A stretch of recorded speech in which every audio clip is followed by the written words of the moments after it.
how to reset or recover Weverse account password. So for that, what you have to do is open up your Weverse,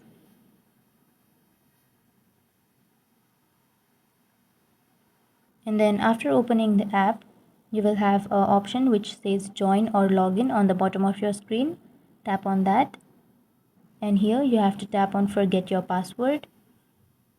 And before proceeding, make sure to like and subscribe our channel for more videos. So here what you have to do is enter your email, and after entering your email, tap on next. And here it is saying that an email with a link to reset password has been sent to that email, and we should tap on that link and we can reset our password. So now what you have to do is go to your mail, and after opening our mail, we will have that mail which Weverse sent to us. So here we will have reset password option. We should tap on that,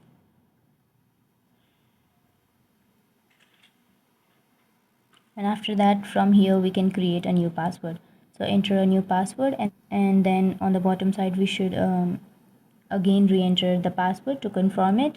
And after entering the password, you can tap on save and you will be ready to reset your password. So that's it guys, that's how you reset your password on Weverse. And if you have any questions, feel free to comment below. Thanks for watching.